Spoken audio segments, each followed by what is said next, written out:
اعوذ باللہ من الشیطان اللعین الرجیم بسم اللہ الرحمن الرحیم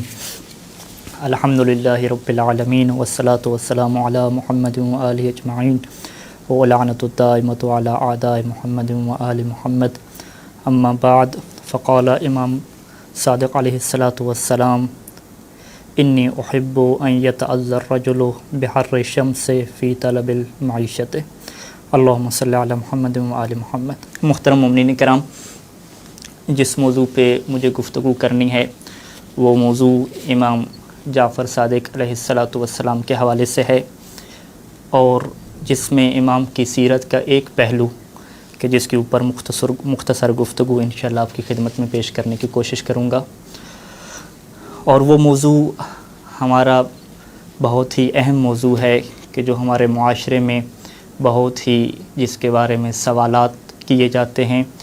اور بہت سارے لوگ اس موضوع کے بارے میں امام صادق علیہ السلام کی سیرت کے حوالے سے جاننا بھی چاہتے ہیں۔ اور وہ موضوع یہ ہے کہ امام صادق علیہ السلام کی معیشت، ان کا کمانا، ان کی کمائی کا ذریعہ کیا ہوتا تھا۔ ہم سب جانتے ہیں کہ امام صادق علیہ الصلاۃ والسلام کو بہت بڑا موقع ملا باقی تمام ائمہ معصومین علیہم السلام سے ہٹ کے، جو ایک سنہری موقع امام صادق علیہ السلام کو میسر ہوا کہ جس میں انہوں نے بہت زیادہ دین کی خدمت کی، علم دین کو پھیلایا، بہت سارے ان کے شاگردان دنیا کے ہر قسم کے علم میں موجود ہیں۔ لیکن اس کے باوجود ہم اس اگر پہلو کے اوپر غور سے دیکھیں کہ امام علیہ السلام اپنے لیے کیا کماتے تھے، کیسے کماتے تھے، ان کی جاب کیا تھی، وہ کس طریقے سے کماتے تھے، اس حوالے سے ہم آج کی اس مختصر گفتگو میں امام کی سیرت کو بیان کرنے کی کوشش کریں گے۔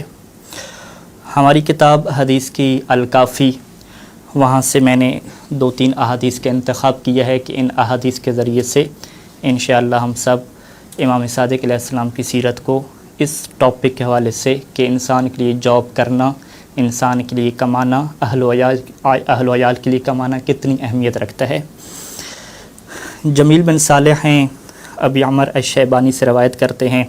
کہ قال رأیت ابا عبداللہ علیہ الصلاۃ والسلام وبیدہ مسحات وعلیہ ازار غلیظ۔ راوی کہتا ہے کہ میں نے ایک دفعہ امام صادق علیہ السلام کو دیکھا کہ ان کے ہاتھ میں بیلچہ تھا، اور ان کے جسم پہ سخت قسم کا لباس تھا جو انہوں نے باندھ رکھا تھا، کمر سے باندھ رکھا تھا، اور وہ کھود رہے تھے، کسی باغ میں کام کر رہے تھے، اور ان کی حالت کیا تھی کہ یتصاب والعرق یتصاب عن ظہرہ، کہ پسینہ ان کی کمر سے بہہ رہا تھا، بالکل پسینے میں شرابور ہو چکے تھے۔ اب جب اس راوی نے، اس صحابی نے اپنے امام کو دیکھا کہ امام بہت زیادہ مشقت میں ہیں، بہت زیادہ تکلیف اور اذیت اٹھا رہے ہیں، تو فوراً امام کے پاس جاتا ہے اور عرض کرتا ہے فقلت جعلت فداک، اے مولا میں آپ کے اوپر قربان ہو جاؤں، اعطنی اکفیکا، یہ بیلچہ مجھے دے دیجئے، میں آپ کا کام کیے دیتا ہوں۔ فقال علی، تو امام علیہ السلام نے ایک وہاں پہ جملہ فرمایا کہ جس جملے پہ ہم سب نے غور کرنا ہے۔ امام نے فرمایا کہ انی احب ان یتعذر الرجل، کہ میں صادق آل محمد امام جعفر صادق احب، اس بات کو پسند کرتا ہوں، اس بات سے محبت کرتا ہوں کہ ان یتعذر الرجل، کہ ایک بندہ اذیت کو برداشت کرے۔ اچھا، کون سی اذیت؟ بحر الشمس، سے سورج کی تپش کی اذیت، کہ جب سورج بالکل جو ہے وہ آسمان پہ ہو، شدید قسم کی گرمی ہو، اس گرمی میں انسان بلکہ یہاں پہ نہیں کہا، مولانا نے فرمایا کہ ایک مرد اذیت کو برداشت کرے، اور مقصد کیا ہو؟ فی طلب المعیشت، کہ وہ معیشت کما رہا ہو، وہ گھر والوں کا خرچہ کما رہا ہو، اخراجات کے سلسلے میں، کمانے کے سلسلے میں وہ اذیت کو برداشت کرے، یہ مجھ صادق آل محمد کو بہت زیادہ پسند ہے۔ محترم ناظرین کرام، اس حدیث میں اگر ہم غور کریں تو 2 بہت ہی اہم چیزیں ہمارے سامنے آتی ہیں۔ سب سے پہلے تو یہ بات تو واضح ہے کہ خود راوی نے حالات بتائے کہ سورج کی گرمی میں امام کے یہ حالات تھے کہ پسینہ بہہ رہا تھا، اور اس کے بعد ایک عجیب فکر ہے اس میں کہ جب اس راوی نے، صحابی نے امام سے کہا کہ میں آپ پہ قربان جاؤں، یہ بیلچہ مجھے دے دیجئے، میں آپ کا کام کیے دیتا ہوں، تو امام علیہ السلام نے اس کو بیلچہ نہیں دیا، بلکہ امام نے فرمایا کہ نہیں، میں خود پسند کرتا ہوں کہ ایک انسان معیشت کے سلسلے میں خود اذیت اٹھائے۔ اب یہاں پہ اگر ہم یہ دیکھیں کہ امام صادق علیہ السلام کا اس دور میں کیا مقام تھا، کیا حیثیت تھی، ظاہری بات ہے بہت بڑی یونیورسٹی چلا رہے تھے، بہت بڑے ادارے کو چلا رہے تھے، بہت زیادہ ان کے شاگردان تھے، لوگ ان سے محبت کرنے والے تھے، لیکن اس کے باوجود امام جو ہے وہ اپنا کام اس کے حوالے نہیں کرتے۔ اگر ہم اسی کو اپنے اوپر اپلائی کریں اور خود کو دیکھیں کہ فرض کریں اگر معاشرے میں ہماری حیثیت بن جاتی ہے اور ہم معاشرے میں فرض کریں بڑے ٹیچر شمار ہوتے ہیں، بہت بڑے جو ہے وہ سیاسی والے سے شمار ہوتے ہیں، تو کیا ہم ایسا کریں گے کہ اپنا کام کسی اور کو دے دیں، یا ہم سیرت امام صادق پہ عمل کریں گے اور اپنا کام کسی کے حوالے نہیں کریں گے؟ تو یہ وہ پہلا نقطہ ہے کہ انسان کو اپنا کام خود کرنا چاہیے، کسی اور کے حوالے نہیں کرنا چاہیے۔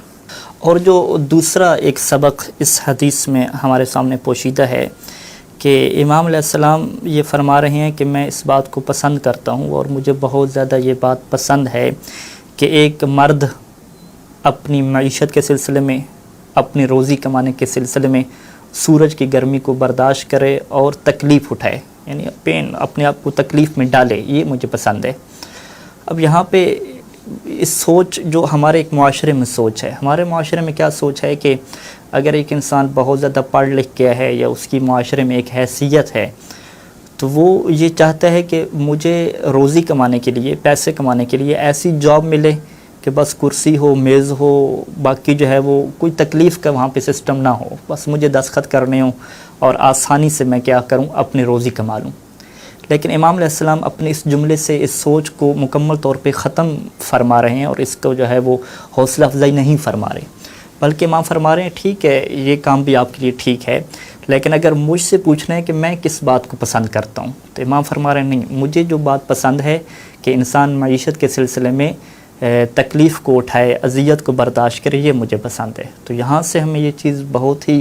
کلیئر اور بالکل واضح ہو جاتی ہے کہ کسی بھی کام کے سلسلے میں، ایون جو مزدوری کرنا ہے، اس سلسلے میں بھی انسان کو شرم نہیں کرنا چاہیے، بلکہ شرم کیا نہیں کرنا چاہیے، الٹا اس چیز کو پسند کرنا چاہیے۔ کیونکہ اگر ہم دیکھتے ہیں کہ ہماری سوچ کا کیا معیار ہے اور امام صادق علیہ السلام کی سوچ کا کیا معیار ہے، تو ظاہری بات ہے ہم لوگ تو ناقص ہیں، گناہ گار لوگ ہیں، ہماری سوچ کی کیا حیثیت۔ ہم یہی دیکھیں کہ ہمارا امام کیا سوچتا ہے، ہمارے امام کو کیا چیز پسند ہے۔ تو اگر امام کو یہ چیز پسند ہے کہ ایک مرد جو ہے وہ طلب معیشت کے لیے نکلے، اذیت کو برداشت کرے، سورج کی گرمی کو برداشت کرے، یہ جب امام کو پسند ہے تو یقیناً یہ چیز ہمیں پسند ہونی چاہیے۔ ہم بھی کہیں کہ بھی جو لوگ مزدوری کر رہے ہیں، باوجود اس کے کہ جتنے پڑھے لکھے ہیں، وہ غلط کام نہیں کر رہے، وہ ایسے نہیں ہے کہ وہ اپنی حیثیت سے ہٹ کے جو ہے وہ بیسے شرم بن گئے ہیں، انہوں نے جو ہے وہ اپنی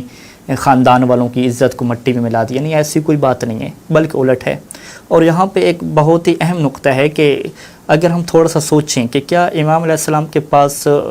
علم نہیں تھا، یعنی انہیں ہنر نہیں آتا تھا، تو امام علیہ السلام کے بارے میں اگر یہ سوچیں ہم تو یہ یعنی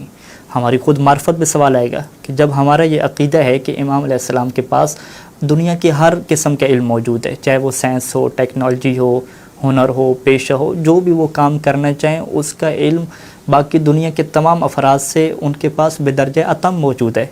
اسی وجہ سے جب اگر آپ امام کے شاگردان کی لسٹ نکالیں تو ان سٹوڈنٹس میں کچھ ایسے لوگ بھی ہیں جو سائنسدان ہیں، کچھ ایسے لوگ بھی ہیں کہ جنہوں نے کیمیا پہ زیادہ کام کیا ہے، تو ہر قسم کے لوگ موجود ہیں۔ تو اگر امام چاہتے تو اپنے اس علم کی بلبوتے کی بنیاد پہ وہ یہ کہہ سکتے تھے کہ بھئی میں تو مزدوری نہیں کرنا چاہتا، میرے پاس بہت زیادہ علم ہے، میرے پاس بہت زیادہ ٹیکنالوجی کا میرے پاس علم ہے، میں اگر اچھی اچھی چیزیں بنانا شروع کر دوں، انسانیت کی خدمت بھی ہوگی، سب کچھ ہو جائے گا۔ لیکن نہیں، امام علیہ السلام نے اس چیز کو سامنے نہیں رکھا، بلکہ امام نے خود پریکٹیکل مزدوری کی، مزدوری کرنے کے بعد جن لوگوں نے اعتراض کیے ان کا بھی کیا ہے جواب دیا امام نے فرمایا کہ نہیں یہ کام پسندیدہ ہے۔ اور یہاں پہ ایک اور حدیث میں اسی سلسلے میں نقل کر دوں کہ ایک دفعہ امام علیہ السلام کسی جو ہے وہ، یہ بھی اصول کافی کی حدیث ہے کہ امام علیہ السلام کام کر رہے تھے اسی گرمی میں، تو ایک راوی آ کے کہتا ہے، وہ اس کے سوال کرنے کا انداز کچھ اور ہے، وہ کہتا ہے کہ جعلت فداک حالک عند اللہ عز وجل وقرابتک من رسول اللہ وانت تجہد لنفسک فی مثل هذا اليوم، ٹھیک ہے، اس نے 2-3 چیزیں رکھی امام کے سامنے. پہلے تو کہا کہ امام میں آپ پہ قربان جاؤں. پھر فرمایا کہ آپ کی یہ حالت بن گئی ہے کہ آپ مزدوری کر رہے ہیں، جبکہ جو آپ کا قرابت ہے اور رسول خدا سے جو آپ کی رشتہ داری ہے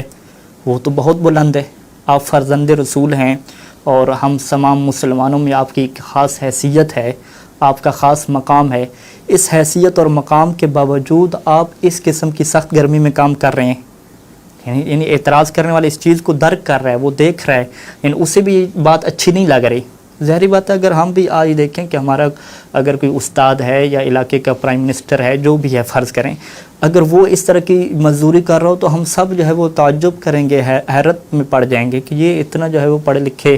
جو ہیں وہ لوگ ہو گئے، PhD ہولڈر ہو گئے، سب کچھ ہو گئے، یہ بھی مزدوری کر رہے ہیں. تو اسی طریقے سے اس نے بھی امام پہ اعتراض کیا کہ آپ کی جو ہے وہ اتنی رشتہ داری ہے رسول خدا کے ساتھ، آپ کا ایک مقام ہے، پھر بھی آپ مزدوری فرما رہے ہیں. تو پھر امام علیہ السلام نے اس سے یہ جواب دیا تھا کہ یا عبد الاعلی خرجت فی طلب الرزق لاستغنی عن مثلک، کہ میں طلب رزق میں اس وجہ سے نکلا ہوں تاکہ تم جیسے لوگوں سے بے نیاز ہو جاؤں. یعنی اگر اس حدیث میں غور کریں تو ایک تو امام نے یہ سبق دیا کہ بے شک تم اتنا کماؤ کہ پھر تمہیں یہ حاجت پیش نہ آئے کہ تم لوگوں سے سوال کرو، لوگوں سے بے نیاز ہو جاؤ. اور ساتھ اس سوچ کو بھی توڑ دیا کہ ضروری نہیں ہے کہ آپ کے کمانے کا جو کام ہے وہ بہت بڑا ہو، نہیں، مزدوری جیسا کام بھی ہے تو یہ بھی امام علیہ السلام کو پسند ہے، باوجود اس کے کہ آپ کی معاشرے میں حیثیت بہت بلند ہو، لیکن مزدوری وغیرہ کرنے سے کبھی پیچھے نہ ہٹیں، کیونکہ مزدوری کرنا خود امام کو پسند ہے، ہمارے چھٹے امام کو پسند ہے، اور وہ اس میں بہت زیادہ کمال، بہت زیادہ مرتبہ اور بہت زیادہ ثواب دیکھتے ہیں. خداوند کریم سے دعا ہے کہ خدا ہم سب کو اپنے اماموں کی سیرت کو سمجھنے کی توفیق نصیب فرمائے اور ان کے اوپر عمل کرنے کی ہم سب کو توفیق نصیب فرمائے. اللہم صلی علی محمد.